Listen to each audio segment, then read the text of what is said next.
Bonjour et bienvenue, c'est Charlotte Renard, vétérinaire conseil pour Direct Vet. Je suis ravie de vous retrouver aujourd'hui pour le 5e jour de mon défi, à savoir vous postez chaque jour une réponse en vidéo à une de vos questions.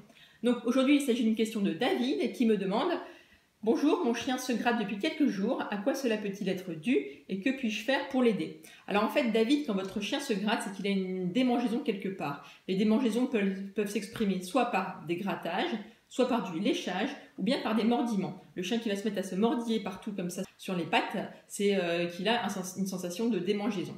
Alors les démangeaisons sont dues à 3 grands groupes de causes. Tout d'abord les parasites externes, par exemple puces, aouta, gale. Après, deuxième grand groupe de causes, les infections. Une infection bactérienne sur la peau peut créer des démangeaisons. Et après, troisième grand groupe de causes, les allergies. Donc ça peut être des allergies à la salive de puce, par exemple, qui est l'allergie la plus fréquente, mais après ça peut être des allergies alimentaires ou bien des allergies dues au pollen ou alors de contact quand le chien est allergique à quelque chose dans son environnement.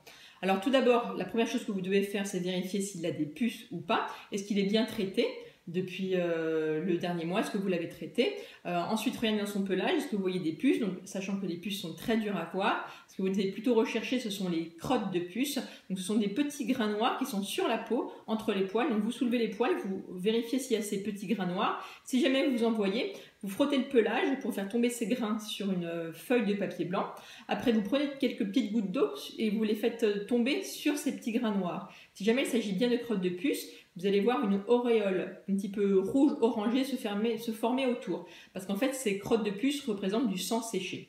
Voilà, donc si votre chien n'a pas été traité contre les puces depuis un certain temps, puis si jamais vous voyez des crottes de puces, à ce moment-là, il vaut mieux le traiter contre les puces pour éviter justement que ce soit ces parasites externes qui causent les démangeaisons de votre chien.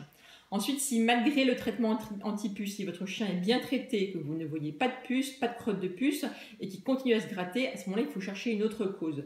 Donc, vous pouvez demander à votre vétérinaire de vous aider parce que pour une infection, il faudra traiter contre les bactéries avec des antibiotiques, par exemple. Et puis, si jamais c'est une allergie, c'est souvent difficile de trouver la cause.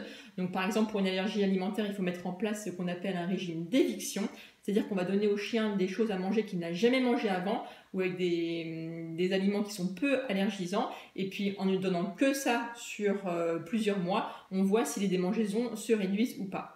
Après, si malgré ça, le chien continue à se démanger, on peut aussi faire d'autres tests pour vérifier d'autres allergies, ce qu'on appelle les skin tests.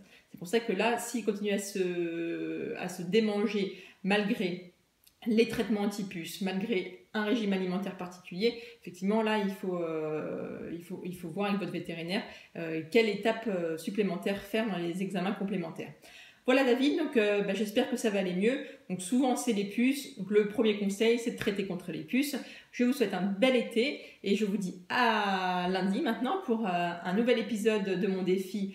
Un défi, donc une vidéo par jour. Et puis en attendant, n'hésitez pas à aller sur le blog pour télécharger votre exemplaire de mon manuel de premiers secours pour chiens et chats.